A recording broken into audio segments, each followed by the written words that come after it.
The Invincible Teams podcast is powered by Evergreen. Evergreen provides teamwork, training, and consulting to help your team thrive in every season. If you want to have a team that makes other leaders jealous, get started by going to their website in the show notes and scheduling your free consultation today.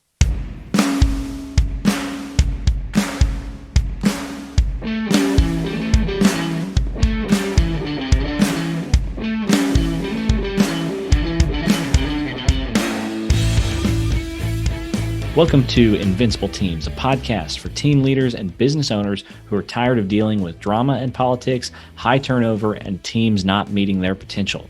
We know that team leaders and business owners like you are pretty much always under pressure to get the most out of your teams. And we believe that every team should reach their potential, and that if we get intentional, our teams can become invincible.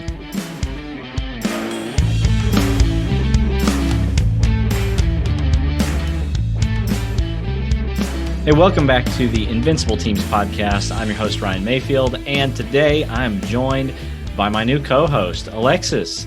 So excited to finally get to do our first little podcast together, Ryan. I've been looking forward to this for a while. Yeah, glad to have you here. I've joked with you multiple times now. I needed your energy to really bring this thing up to the next level. I think people are falling asleep. Whenever it's just me on here. So I need someone else to bring some excitement and energy to this thing. Man, I'm going to do my best. I do feel like some of the best podcasts, we've talked about this, some of the best podcasts and the best conversations that we listen in on in the podcast space are the ones that have two personalities sort of leading the conversation, and not that one isn't enough, but I feel like there's just some added color when you have two different people asking questions of an interviewee. So I'm really excited that we get to do it. Yeah. Well, we are getting ready to share an interview that we did with a friend and somebody who has done a lot of work in this area of team development and organizational health, Jeremie Kubicek from GiANT. And it was a great conversation. What'd you think of it? I mean, I love Jer. He's one of my favorite people on the planet. And so to get to hear him just wax eloquent on all things GiANT and all things 100X Leader was fantastic. I think, one of the things that I love the most, one of the concepts I love the most that we talk about in GiANT is the whole idea of being intentional versus accidental in all things, with your time, with your energy, with your resources, with your leadership. And so what I loved was that he really dove in deep on the nitty gritty in what does it look like to actually be a proactive leader versus a reactive one? And what does it look like to be intentional with the way that you're leading your people rather than just saying like, oh, hey, my door's open and anybody can come in and anybody can, ask for help. But rather than that, what does it look like to proactively dig in deep and actually lead your people up the mountain, which is what we will unpack a little bit, the whole idea of leading people up Mount Everest as the whole leadership image that we love to use. But yeah, I loved it. I felt like he brought so much great insight as always. Yeah. Well, so we asked him about the concept of the 100X leader, which if you're not familiar with that, it is a term that you will find with GiANT. There's a book by the same title. But basically, I think my favorite thing when we asked him about that and to unpack the idea of the 100X leader was that he didn't go directly to, okay, here's how one person can become this super awesome leader. He went straight towards the team and the organization as a whole. Sure. How do you create an organization full of healthy leaders who are multiplying themselves into, people throughout the entire organization? Yeah. And so if you're listening to this, if you're a business owner or team leader, whatever it is, this episode has a lot of good stuff in it. And I would even say you might want to listen to it a couple different times to catch everything. But this is really for not just for you, but for your team, for your organization as a whole. And so I think that you will get some really good stuff out of this. Alexis, anything else before we send them to the interview with Jeremie? No, just that I'm really excited for this and for the coming episodes that we have to do together. I have no idea who our guests are going to be, but I'm just really excited for whoever they are to get to have some fun conversation both with them and with you. Yeah. Well, excited as well. And we won't keep you any longer. Here's our interview with Jeremie Kubicek from GiANT. All right, Jeremie, welcome to Invincible Teams podcast. How are you? Oh, I'm so good. So good to be with you. Thank you. Excited to have you here, and got Alexis joining us for the first time as a co-host. Alexis, welcome. Also super excited to be here. This is our inaugural session, right? Yeah, I'm excited about it because I am pretty sure I'm the lowest energy person on this call right now. So I brought both of you on to bring the levels up a little bit. So I don't know. How do you feel about that? Is that too much pressure? Not for me in the least. In fact, it's so good to see Alexis. For those of you that don't know her, she's a rock star. So excited to have to hang with you today. We've been friends for a long time, so it's fun. I know it is a surprise. I almost shot a quick little spoiler alert to Jeremie this morning to tell him that my face was going to show up on this podcast too. But I'm really excited for our conversation today. Good. Well, Jeremie, start us out by giving a little introduction. Some of the listeners are familiar with GiANT Resources, but may not be as familiar with you. So tell us a little bit about who you are and what you do. Yeah. So, I'm an entrepreneur. I'm a husband. I have 3 kids. I'm an empty nester. They're all 23, 21, 19. And I started at an early age. I'm a farm boy from Oklahoma who moved to Russia in the early 90s and started some companies. Classic story, right? Yeah, as everyone does. Yeah. And then moved to Moscow, and then during a coup attempt in mafia and all those things. And then I've lived in Atlanta for a long period of time. We bought John Maxwell's assets and ran the Catalyst conferences, built the LeaderCast. And then I lived in London for a few years, and my wife and my kids wanted to move back to Oklahoma. So for high school, so we moved back here and we built a neighborhood, as you do.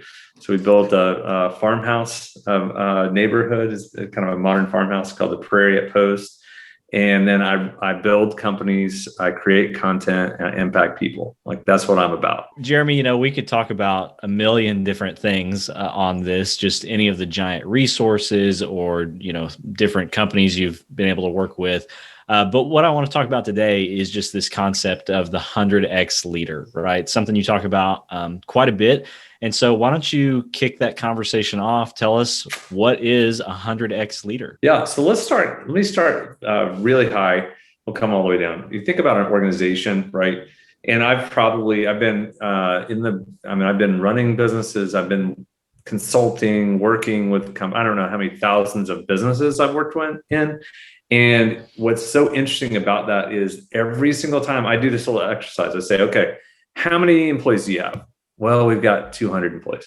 Okay, great. How many team leaders do you have? Well, we have 6. We have 6 divisions. And I go, okay, no, I didn't. That's formal. How many team leaders do you have? I mean, supervisors. I mean, people who lead people. Oh, wow. I never thought about that. 25? Question mark. 20? I don't know. And I'm like, so my challenge to everyone listening to the Invincible Teams podcast is to just list how many team leaders that you have. Now, based on how many you have, then ask the question, are you intentional with them or accidental with them? Mm-hmm. Next, ask yourself, are they 100X or what number are they? Now, I'll unpack it. So 100X is the idea that 100 means you're healthy. You feel good. You're holistically healthy from your emotions and mental, physical. The holistic, comprehensive self is healthy. X means multiplication. Most of the best leaders, or let's just say the typical leader in companies, are 75 to 80 plus people. They're positive reactionaries. So they're positively reactive. There's a big difference between being positively reactive and positively proactive. Mm-hmm. So a positively proactive person is 100X. That's where the metaphor that we use of the Sherpa on Mount Everest, they have to climb and help others climb. Well, if you're climbing as a leader, every team leader is a climber first. You have to climb yourself. If you can't make it up the mountain yourself, we've got problems, because how are you going to help other people get up the mountain, right? So we always joke and say, you don't want an asthmatic Sherpa. You don't want to follow an asthmatic Sherpa. Not really appealing. For those that aren't familiar, or maybe just haven't haven't checked this stuff out enough, explain real quick the Sherpa thing. We've been throwing that word around a lot, but just in case, why don't you talk about that for a second? Yeah. So, I mean, there's physical Sherpas. Sherpas are, they're a people group. They were born at 14,000 feet. So they have a genetic predisposition to the altitude at Mount Everest. So they're the ones who can climb up and down while all the lowlanders can barely breathe because they're acclimated. Well, it's the analogy we're using. We're honoring this people group because they're amazing. They're so talented. And so we're basically saying not capital Sherpa, but a lowercase Sherpa. Why don't you be a Sherpa at work? Meaning think like them, act like them, be acclimated. See, the Sherpa get up every morning and they go to the camp 1 or camp 2 on Mount Everest. They make sure all the ropes are good, ladders are good. They come back down and they come and get you. And then they climb back up the same path, right? They didn't just send people up. Hey, good luck up there. Let me know if you get there or not. They went before you. They come back and get you, but they never carry you and they don't berate you. So what a Sherpa does is they calibrate support. What do you need? Oxygen, rope, supplies, got it. And challenge. I know your personality. I know some of you need a little bit of a stern command, and some of you need a pat on the back, and some of you just need to follow. So they calibrate support and they calibrate challenge, and they're the best leaders in the world. So if that's the case, being a Sherpa in your team means that you take these tools that we're providing, that you're providing, Ryan. You have tools, leverage the tools, use them to be the best leader you can possibly be. I love too, just the image in that, Jeremie, like the calling up instead of calling out, like the fact that what a Sherpa is actually doing is literally calling you like up the mountain.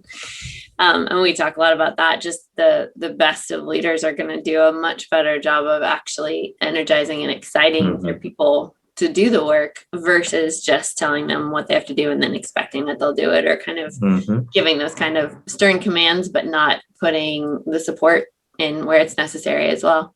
And that whole idea of calibration of support and challenge is a tricky one. It's one that we have to actually do intentionally. It doesn't happen accidentally. We know that.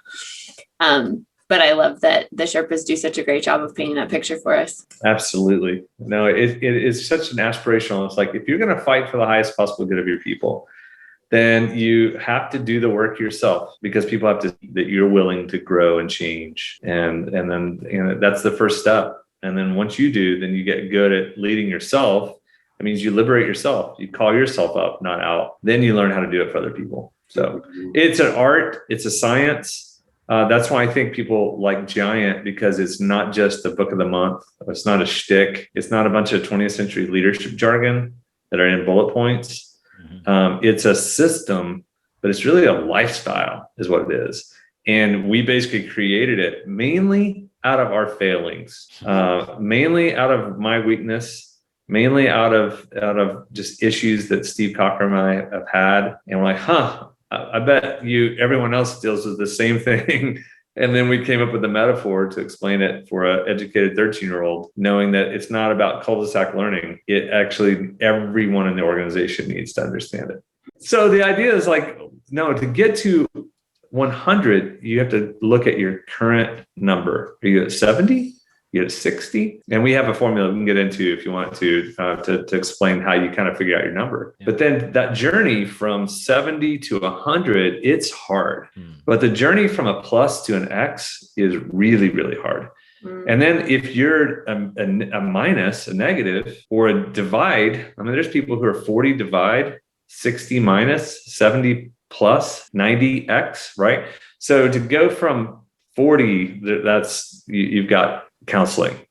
60 minus is someone who's jaded and negative and they're worn out. 75 plus is the average, and so on and so forth. So that's the concept of 100X. It's funny, Jared, when I hear you talk about positively reactive, that's such a great term in light of the fact that you can be a relatively healthy leader. You can be at 70, like you're talking about, and things can be going fine, but you can not know what you or what you're missing. You can not know what you don't know, right? And when you have talked in the last few months, I've heard you on a number of different things talk about the difference between a leader who says, hey, my door's always open, and sort of like chills out in their office and does their thing and does well, but doesn't necessarily proactively build into their people, there's such a massive difference in those two types of leaders. And so I love you just unpacking the idea of like getting from 70 to 100 is it's a different kind of leadership. I mean, think about 75 plus people are typically accidental. Mm-hmm. I mean, I just hope everything kind of goes well. If you hire the right people, it'll just kind of happen. And what's the problem? Well, can't we just all do our thing? Just climb. Just climb. So much of their time too is just they're reacting to putting out fires and doing it maybe fine, but not proactively actually looking at how could we be better? How can we actually take these people who are doing fine enough and absolutely pour into and develop and cultivate their leadership to the point where they're actually at full health. And then the sky's the limit in terms of the actual mission, the capacity, the alignment, the execution, that all just takes off. Absolutely. Cool concept.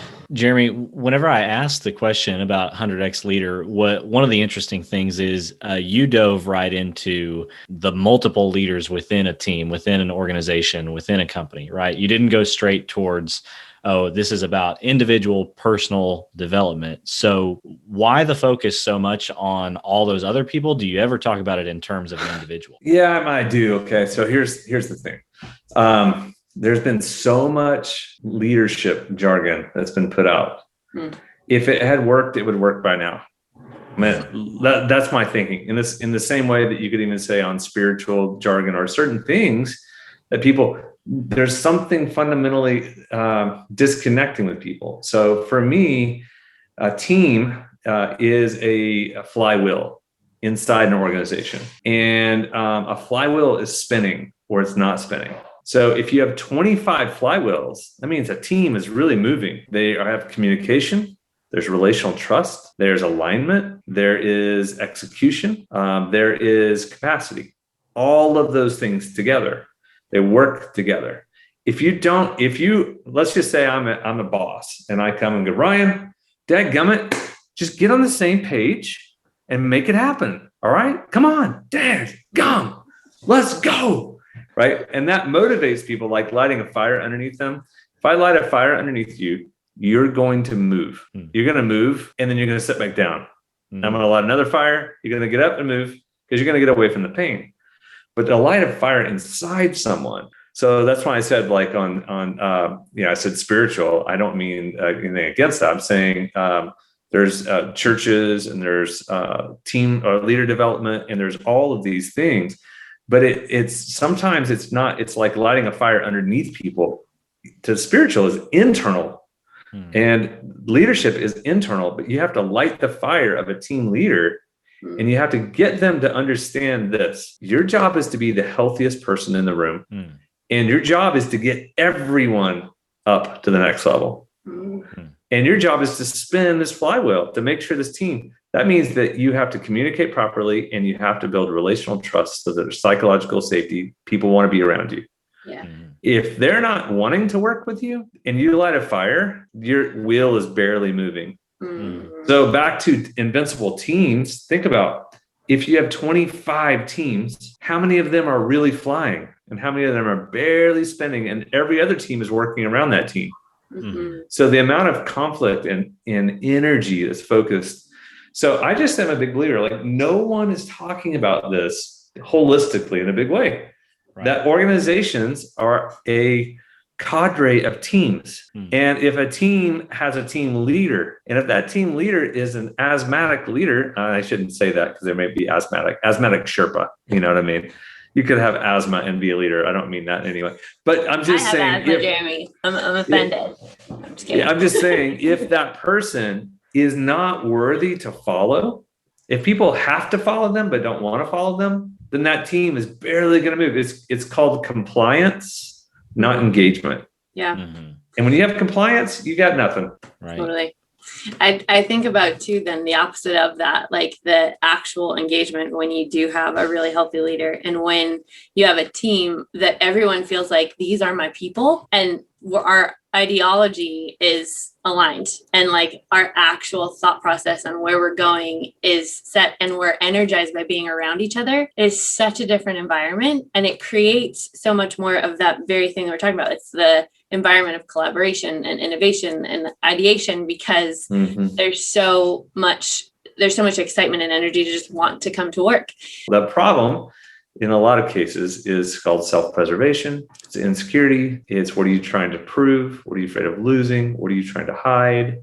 So then people just kind of get into their rut, and then those teams, then there's the hierarchy and there's pride and ego, and then these people they whisper to each other. So just do just enough. It's compliance. Do just enough to keep the hamster wheel moving. And so it feels like a cage. Whereas when you're working with someone you want to follow, it doesn't feel like a cage. It's what you're saying, Alexis. It's energizing. It's fun. It's free. And you can just run. And, it's just like the level of focus on intentional living, intentional leadership at the team level is what organizations need to fly.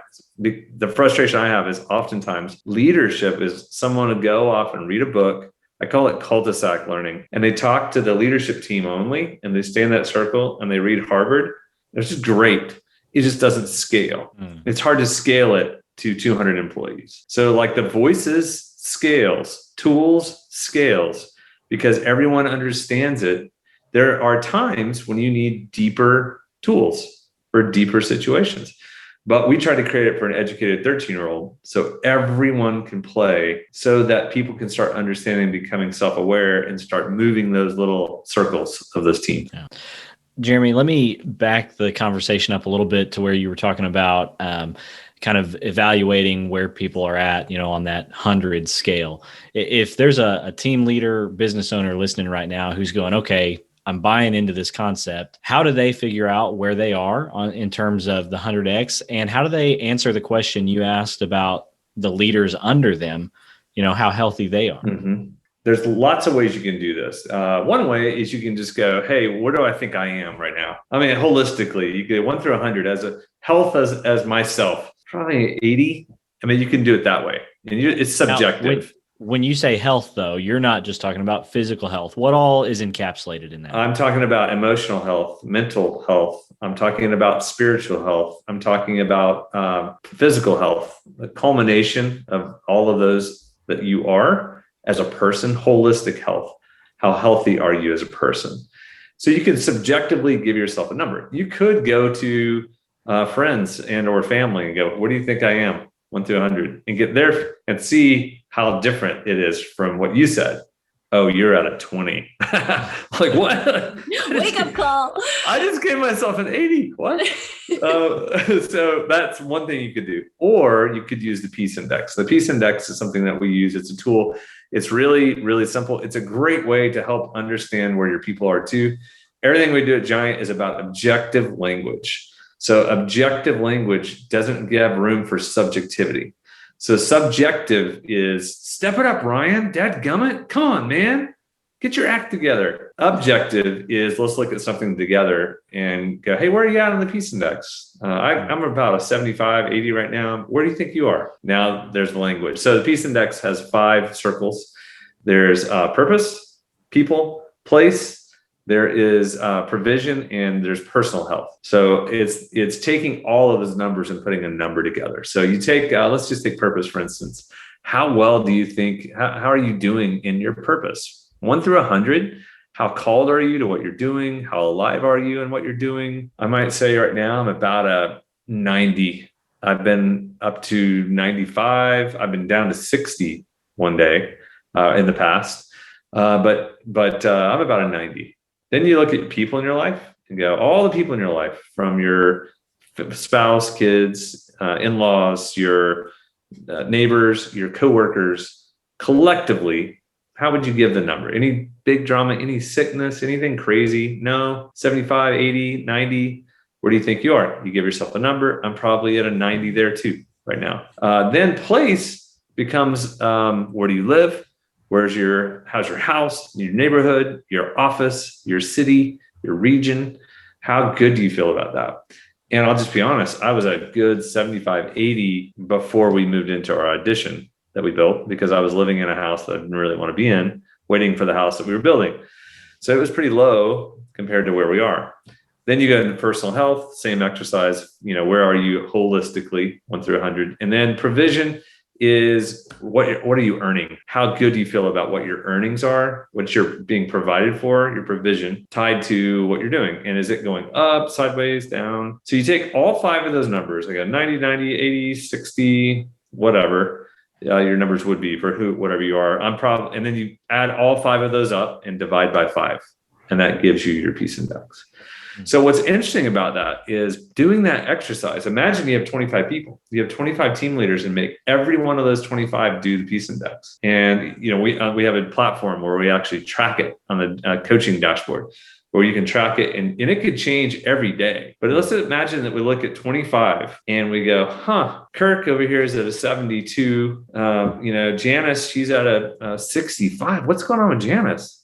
What's her low? And let her share. And you might find out her son is having troubles. Oh, okay. Well, that gives you an indicator of how to help her. It's not just a performance issue. It might be a personal issue. And so the peace index gives you it's a better way than just going, hey, how's it going, Alexis? Everything good? How are you? Oh, yeah, good. Oh, good. Yeah, me too. Right. What does that mean? Well, no one knows what that means. So the peace index is a number that can at least get you. So you could do subjective, you could do the peace index, you could ask people and collectively find out, generally I'm a 90 right now, or I'm a 70. I'm an average. I'm a 50. If you're below 50, it's a red flag. There's some things to work on. One of the things I just think is most beautiful about this kind of work is the fact that these kinds of conversations don't usually happen at work. And so often, because everybody's focused on, right, where are we headed? What's the mission? What's our, what's the job that we need to get done for the day? These kinds of, hey, how are you really doing? Just don't very frequently happen. And so what I love about this whole conversation and about the objective tools and the visual tools that we have to work with in the 100X Leader are the very gold that they bring is languaging to facilitate this kind of conversation and to move you right into knowing what questions to ask, to be able to pinpoint through language, through actual verbiage, articulation, like the words that we are using, the words that are coming out of our mouth, actually being able to pinpoint what's happening underneath what's happening, which then when we get to this kind of stuff, and yeah, there's some murky waters that sometimes you wind up hitting when you hit some of these pain points, but then you can actually change them because you've named them. And then you wind up being able to execute on such an exponential level, like an exponentially greater level. And so I'm so passionate about the whole idea of naming. We can't change what we don't name. And once you've named it, you can dive deep. I call it scuba diving because I'm like so not about the surface stuff, my favorite kind of conversation. But then you get so much to the root of really why somebody isn't performing at work or why someone's coming in and not really excited to be there. Even if the culture's healthy, they're not. And so having these kinds of tools with objective language is just life-giving on so many levels. So Jeremie, let me play devil's advocate for just a second. And, let's say I knew it, by the way. Can you tell he's a guardian, Jeremie? Let's say I own a company and my company has 17 factories and those factories make widgets and my widget factory's got managers and they've got shift leaders on their widget making shifts. And why should I care about how Janice's son is doing, right? Aren't they just there to make widgets? Yeah, well, so let me answer it. Yes, they are there to make widgets. And so the idea is that let's see, I would ask that person, have you ever worked for someone that you despised? How'd that work for you? How engaged were you? Did you ever work in a place that you just were like, if there's another opening somewhere, I'm taking it? Did you ever do that when you were in high school or college or your first jobs? So the idea is there are so many companies out there that have produced turnover factories. They're making things, but they're big and they have a habit and they're just used to it. And so it's called World War I management style. Send more troops in, go hire and get more. We need replacements. Send them in, replacements. Send them in. And that's just part of our metric. Yeah, we've got a 17% turnover rate. We got a 32% turnover rate. And I've spent a lot of time with them. And so their idea was, well, we don't have time. I'm like, but you do have time to work on your people, because I mean, you have a 17% turnover rate, or you have a 32%, whatever the number. And those are two rates I've worked with people.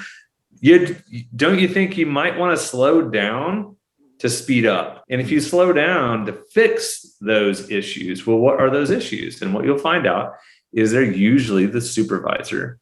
It's usually the manager. It's usually the team leader.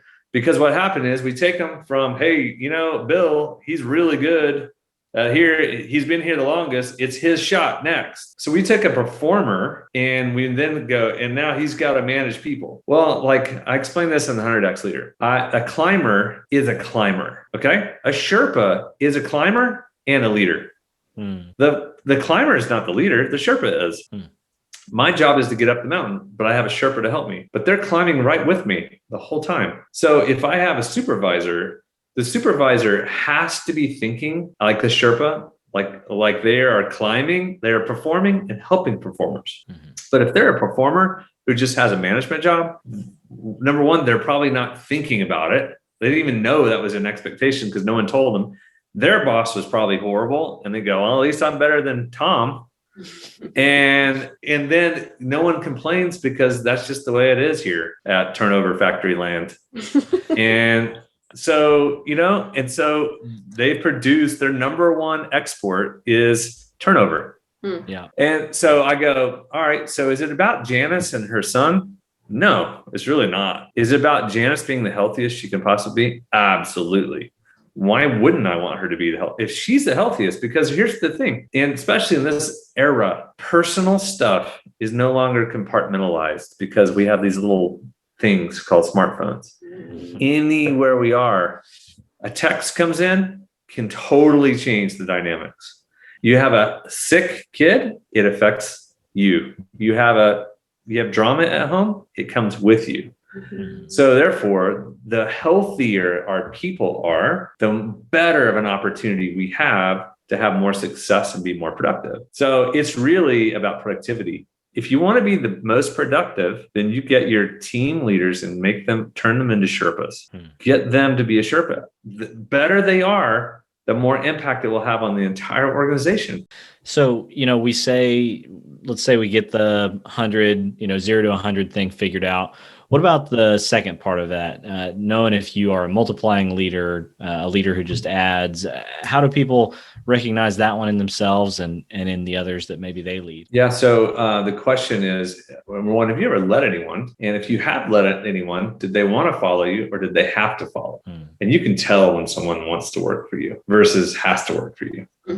And so then if you get to that level, then you get into, okay, what would have to happen? What do I need to intentionally transfer to someone else? What knowledge, what wisdom, what skills, what do I want them to get to that level?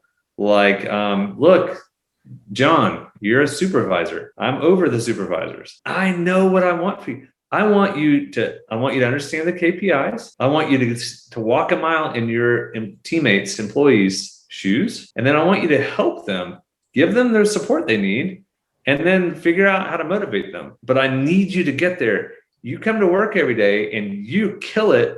You did a decent job in your own performance, but then you whine and gossip and complain to everybody, all the other supervisors about your people. Well, that's on you. Leaders define the culture. You're a Sherpa. Come on, man. I need you up here. I'm going to call you up. I need you up here. Why do you keep doing that? So that's an example of like, look, we need every single person. So helping them. If you're a Sherpa, you have to help people. What do you need to transfer? What wisdom do they need?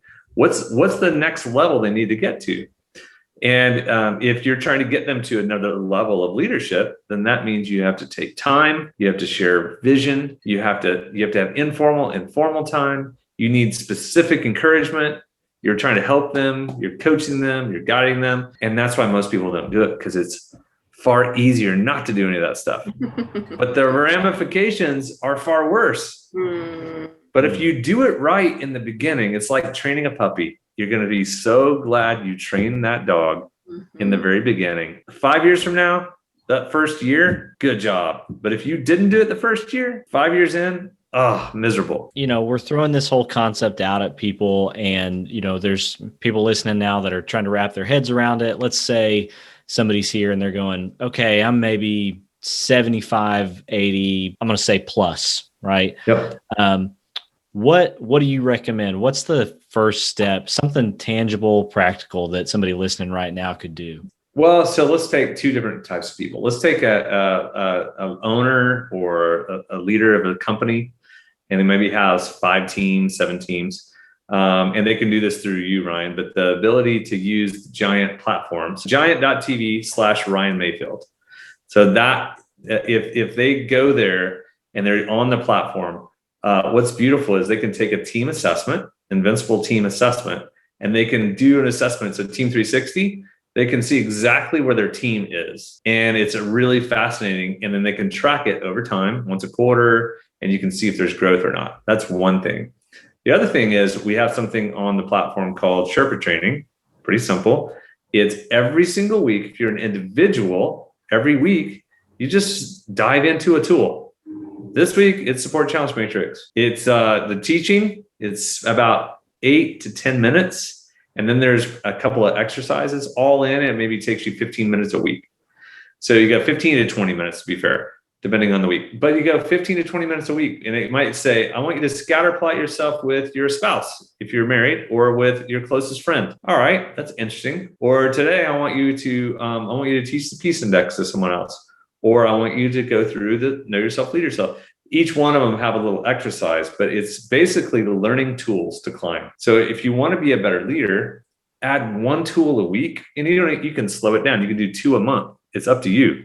It's at your own pace. But by doing that and having a consistency where it's not like saying, hey, read a book a week. That's too much information. There's too much content. There's so many things out there. But in this case, if we just simply go, look, add 1 tool, practice the tool, get really good at the tool, and see what happens. And we all here know how powerful that is when people are like, oh my goodness, I'm dominating at work. No wonder I'm not having any luck. I'm always lighting fires under people, and it opens the door. It gives opportunity, but it's good, objective language. It's not based on judgment. It's based on health and healthy response. And it's based on really you giving yourself, liberating yourself and giving yourself a little bit of a break and teaching you how to be a leader people want to follow. Okay. Well, Jeremie, thanks for taking the time to be on. Any last words from you kind of here? Yeah. The last thing I'd say is just the idea of calling yourself up is the idea of imagine being the leader you always wanted to be, but you never knew how to be. And that's ultimately what we do and what we're about at Giant, helping you become the leader that you always wanted to be, but you didn't know how to be it. And it's a process. It's a journey. And so that journey takes time, it takes patience, it takes grace. But if you have the tools, if you have people around you, Ryan, Alexis, others who are doing this work, then they'll help you. They're really the Sherpa for you. And they're playing a guide to get you to the next level and training you how to do this. So lean into Ryan, lean into Alexis, anyone who's wanting help, get it. It's doable, it's reachable. We built it that way. I mean, I think that's the last thing I would say I'm proud of for our team. We built things, and the number one thing we hear from clients, whether it be Google or the Air Force or small companies, is they go, this works. And I'm like, yes, it works. And because most of it doesn't work. And they're like, no, this really works. And they're like surprised because they came in jaded and cynical, as most people are. So, yeah. Well, again, thanks for taking the time, and just thankful for the work that you have put into this whole thing so that we've got awesome tools and resources to be able to share with people, to call people up, like you say, and help teams to thrive. So thank you. Thanks, Ryan. Sure appreciate you. Thanks for listening today to the Invincible Teams podcast. Please consider giving us a rating and a review on whatever podcast platform you are currently using. If you think today's content might be useful for someone you know, please consider sharing it with them. Just a reminder that the Invincible Teams podcast is brought to you by Evergreen. Evergreen provides teamwork training and consulting to help you eliminate office drama and turnover and help you get the most out of your team.